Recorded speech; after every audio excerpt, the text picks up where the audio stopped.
Coming up next on Making Moves. The gas tax legislation passed, and now JTA is poised to build the $132 million, 30-mile-long Emerald Trail. We'll show you what the bike and walking path will look like when it's complete.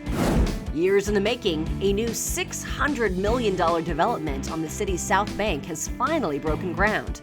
Correspondent Eugene Lindsay tells us how the Skyway and UTC will play a major role in the newly named River's Edge. This gives people the opportunity to live in downtown and have multiple opportunities from a transportation standpoint to wherever they want to go. We'll take you to Jacksonville's west side for another groundbreaking. This one is on Parramore Road, which will help alleviate traffic congestion on several key arteries. Another award for the JRTC. JTA's new regional transit center picks up a major sustainability designation. We'll show you how they did it and tell you why it's such a big deal. There's not very many buildings across the city that are LEED Gold. There's just a handful, so now this is one of them. And JTA says thank you to its many customers as staff hands out gift bags to thousands of bus and Skyway passengers. These stories and more are all coming up right now on this brand new episode of Making Moves.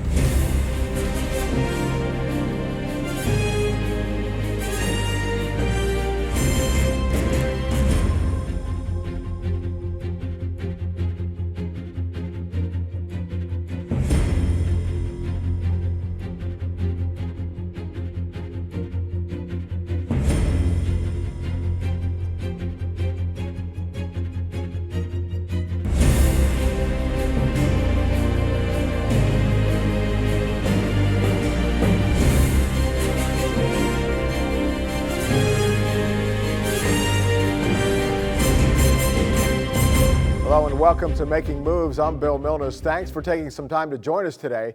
We begin with the Emerald Trail. Until the recent local option gas tax debate, many citizens had never heard of the Emerald Trail. Now its future is a virtual certainty after the Jacksonville City Council voted 14-5 to approve extending and increasing the gas tax by 6 cents starting on January 1st. The legislation included $132 million for the Emerald Trail construction that will be managed by the JTA. Since the vote, the authority has been working closely with the Emerald Trail founders, Groundwork Jacksonville, on the look and scope of the project that will provide a 30-mile biking and walking path connecting a dozen local neighborhoods. As you'll see in this Groundwork Jacksonville video, the Emerald Trail will provide a place to not only lace up your sneakers and ride your bike, it will connect neighborhoods and create opportunities. The Emerald Trail is going to be a 30-mile bicycle pedestrian trail and linear park system, which includes the restoration of 2 urban creeks. So it's a major connector for the city's downtown and urban neighborhoods. This particular project, with all the miles and milestones and the parks and the different murals and the like, is going to really just offer opportunities for different people. I think it's just going to be a far more enjoyable area, you know, where you can come and sit out and watch the birds and feel safe, just being what Jacksonville really should be. This is a game changer. When you have access to green space, you're more likely to exercise, your rates of depression and mental illness go down, and then also connected communities are healthier communities. People will come from their neighborhoods to participate in this trail. The outdoor public art, the recreation, the exercise, the sense of community. But it will also continue in the revitalization of the neighborhoods in and around the urban core that's already happening. So what it does is open up gates and pathways to other communities in other areas that I don't think people would ever travel to or even visit. I definitely feel that it's going to bring people that normally would not come to this neighborhood to this neighborhood. So one of the things I love about this project is how it connects more well-to-do neighborhoods with not so well-to-do neighborhoods. And people are seeing areas of Jacksonville that they've never seen before. Imagine LaVilla, Eastside, Springfield, Riverside, Five Points, San Marco. Imagine all of these different areas in the urban core all being connected. And the wonderful thing I like about the Emerald Trail is that it's going to actually connect all of those communities and a whole lot of other communities. These trails are going to feel like they belong to the community and not someone else. When they walk with their families and experience that outdoors, it's in their neighborhood and it belongs to them. And belonging is probably more needed than anything else as we think about this opportunity. Our big vision is that what we're building creates prosperity for the people that have lived in these neighborhoods for a long time. It will be a positive for economic development. It's no secret that when companies are looking to relocate to a city, they look at quality of life issues. This will add to that. As the trail system comes through different parts of the cities, you're going to see economic development around the trail system. As more people visit the trail, they will see the small business in the area, would allow us to be visited and allow us to grow bigger and stronger. Emerald Trail is definitely something that's going to bring people to the downtown area to support the small businesses so that we can continue to grow.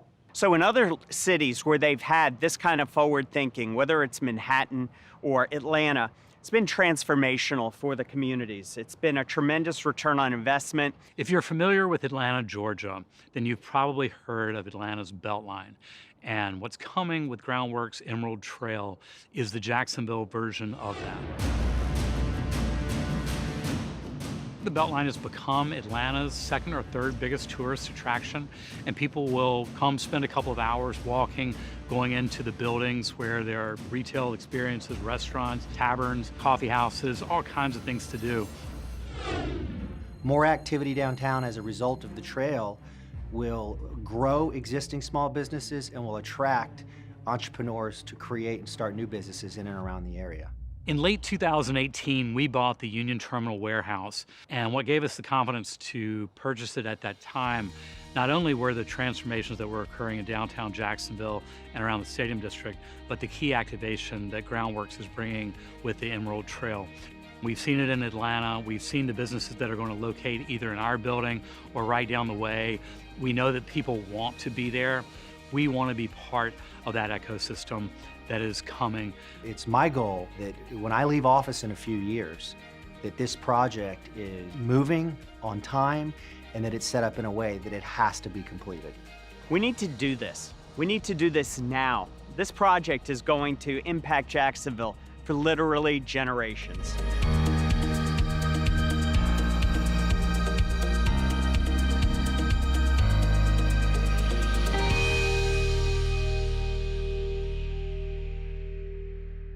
While JTA will have a major impact on neighborhoods throughout downtown, Springfield, and Northwest Jacksonville with its construction of the Emerald Trail, another construction project, this one on the South Bank, is expected to have a major impact on the JTA, and more specifically, its ultimate urban circulator, or U2C.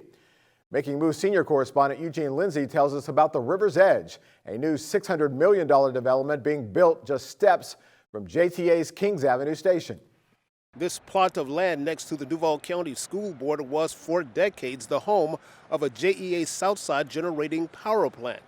Once it was torn down, this area was dubbed the District and hosted several special events along the South Bank. Ready? 1, 2, 3, here you go.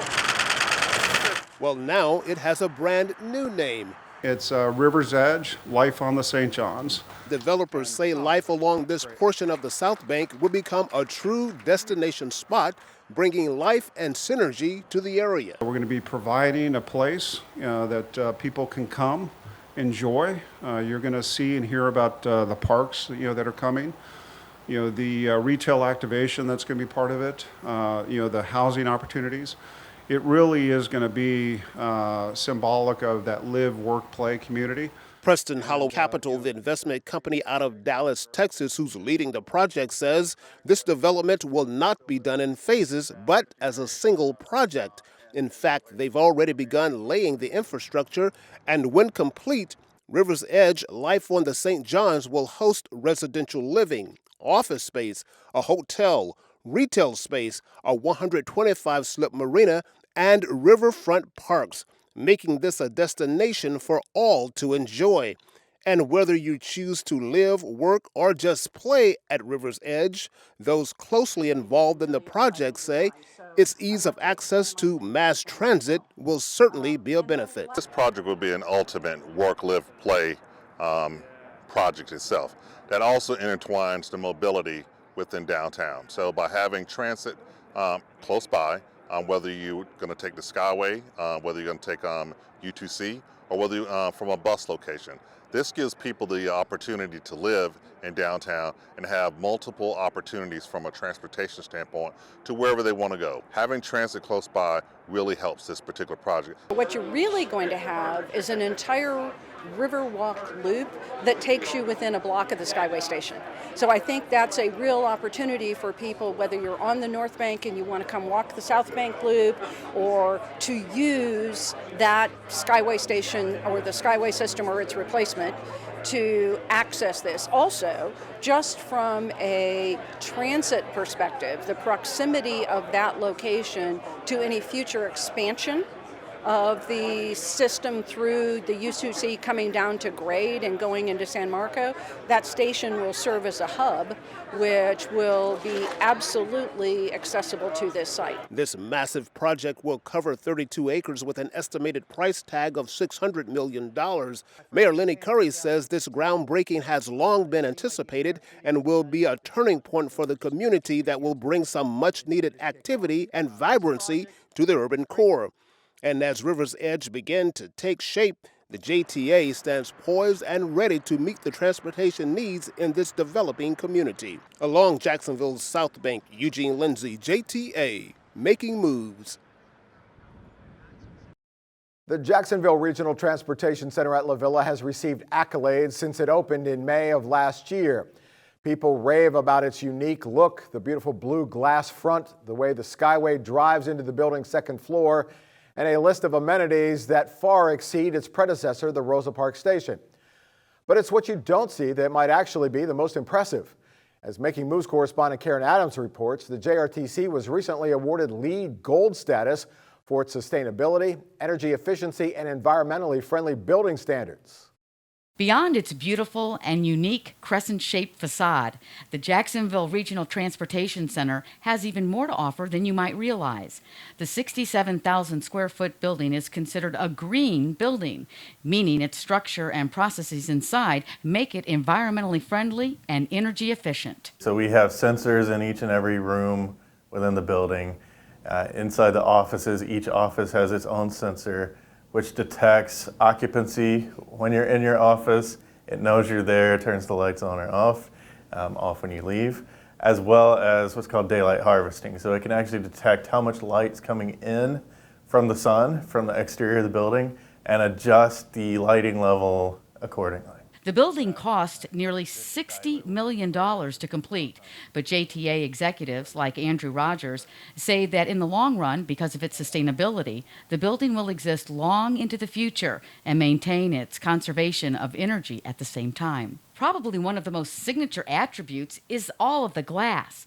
When you look at the building from the street, you'll notice just how much glass was involved in making it.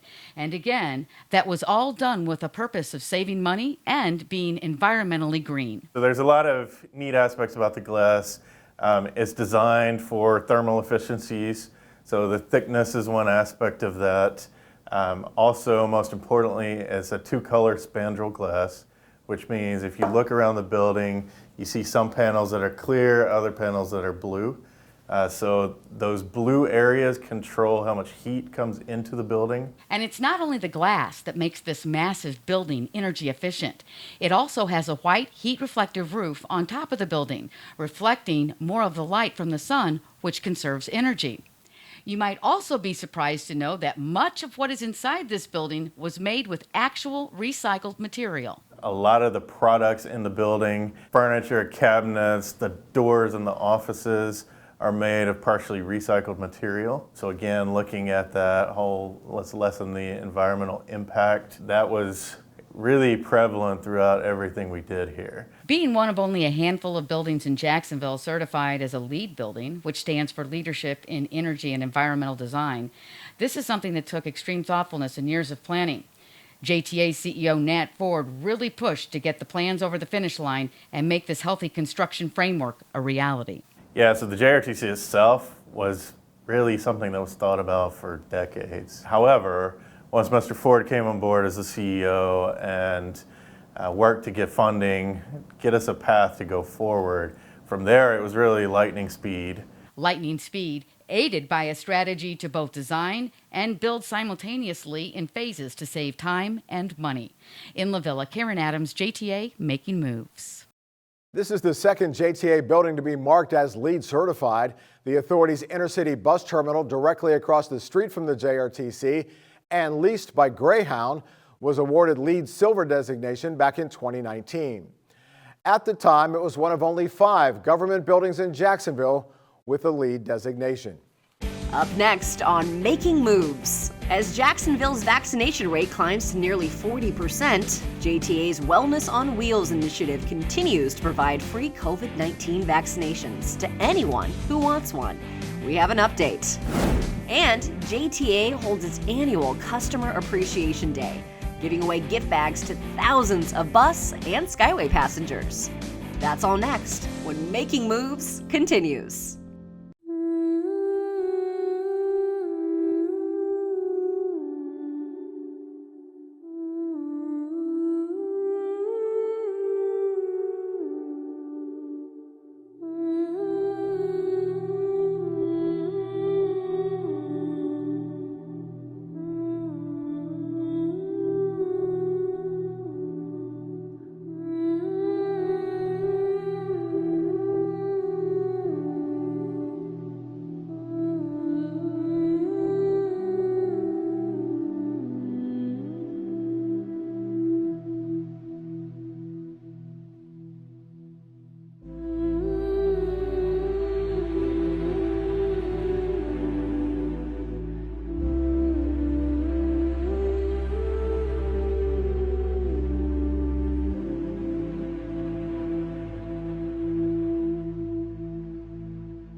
Oh no, what happened?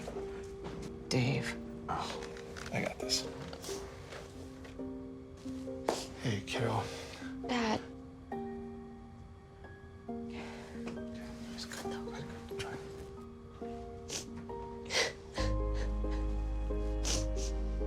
I'm sorry. Okay, you know what? Let's take off his sweatshirt. Get rid of pictures of him. We don't have to look at him. Goodbye, Dave. Mom, you don't understand. He's tagged in like 400 of my posts. Well, I can cut out tags. No, that's not how it works. What is a tag?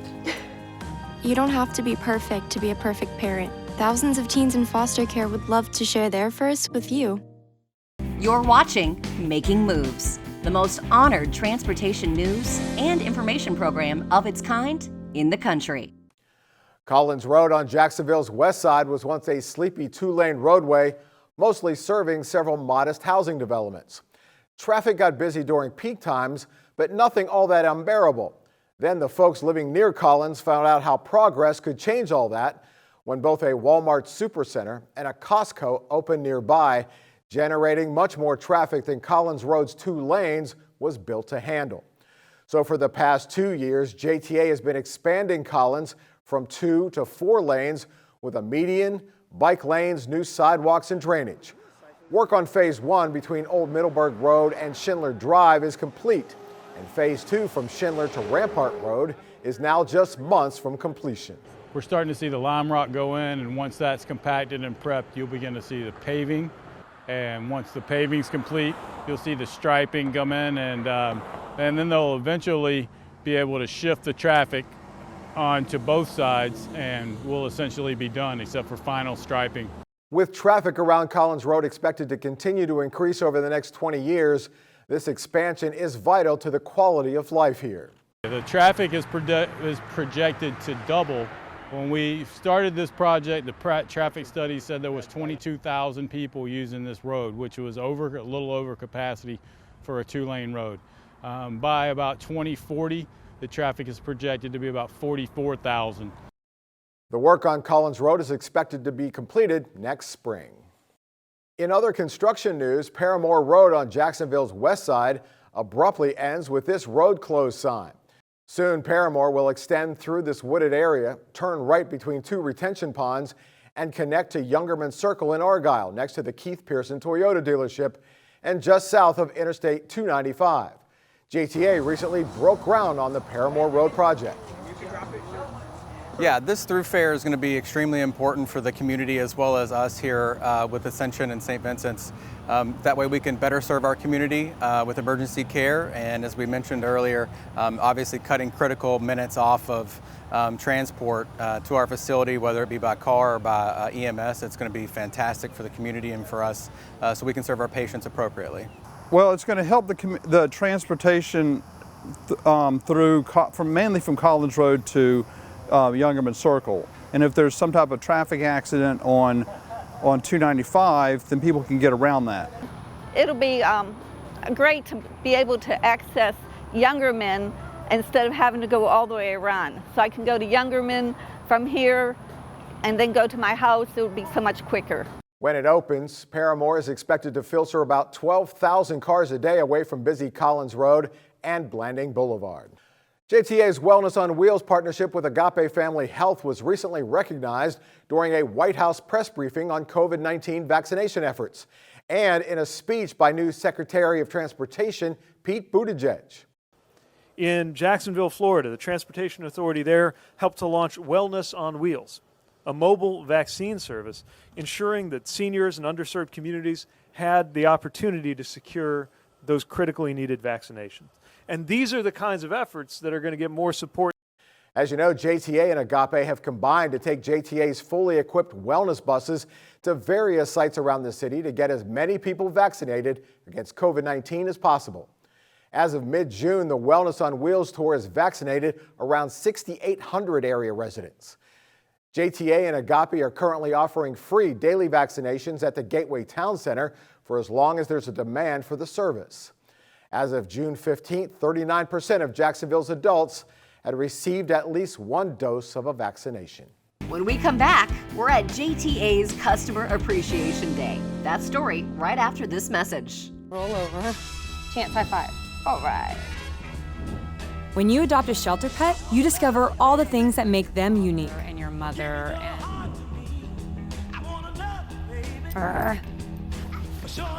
I am totally a hot person. Right, guys?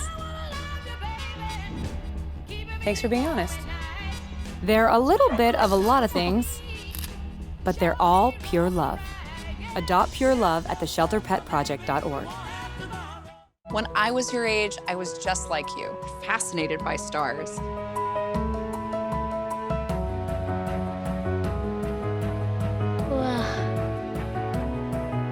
But now I get to search for life in the universe. And who knows, maybe life is looking for us too.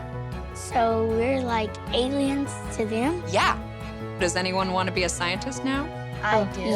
Awesome. We need more girls in STEM. Maybe we can find aliens.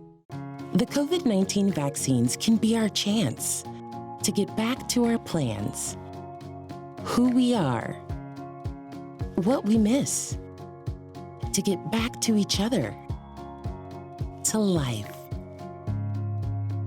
But it's okay to have questions, like, how were the vaccines tested? In rigorous clinical trials among adults of diverse backgrounds. Can the vaccines give you COVID-19? You cannot get COVID-19 from a vaccine. Why should I get vaccinated? Protecting yourself also helps protect the people around you.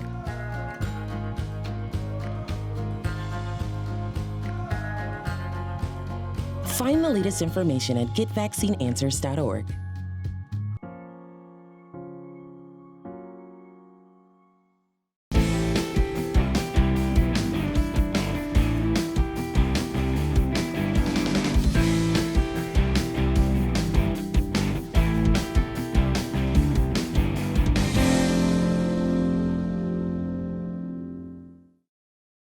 Welcome back to Making Moves. Every year in May, JTA makes it a point to stop and say thank you to its thousands of customers for their loyalty.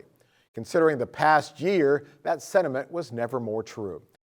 JTA staff greeted customers on both the main concourse and the Skyway platform at the JRTC, where they handed out thousands of gift bags filled with things every traveler can use, like bottles of hand sanitizer, keychains, fans, water bottles, first aid kits, chip clips, eyeglass cleaner, and more. Each customer also received a special thank you postcard from the JTA to reinforce the authority's appreciation for their patronage. Time now for another episode in our Art in Motion series. Today we feature the work of Paul Ladnier, who opted for a career in art over the law and dentistry.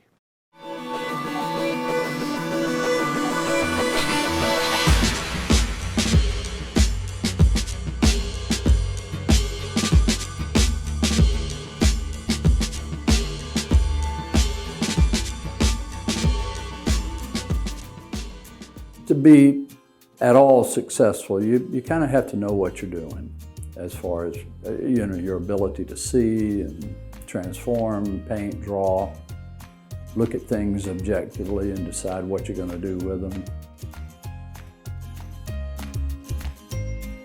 I got started as a kid. My parents invested in the famous artist course when I was about 13 or 14 years old. My dad worked at a paper mill and would bring me home reams of paper, thousands of sheets, and I would always just draw on them and fill them up and of course throw them away. So I'd always been a kid that loved to draw. I was a pre-law student, I was a business student, and I was very bad at both. Then I thought about dentistry and realized there was no way I could look in people's mouths the rest of my life. Like drawing, I love painting, and I took classes in art. Thought I was an artist until a buddy of mine went down to Ringling School of Art and came back and showed me his portfolio, and I had at that point felt I had been just wasting my time, so I immediately applied to Ringling. That was sort of when my life changed.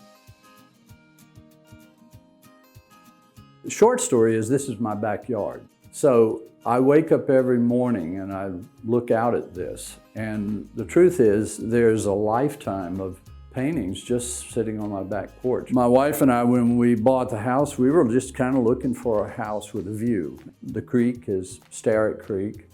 It empties into Edwards Creek and Samples Creek. And so my challenge is to paint something that I see every day, not becoming kind of callous to it. I don't take it for granted. That wraps up this episode of Making Moves. We thank you for joining us and welcome you to check out our YouTube channel where you can watch past episodes and stories at your leisure. A direct link to our YouTube page is available at JTAFLA.com. I'm Bill Milnes. For everyone here at Making Moves, thanks for watching. We'll see you next time.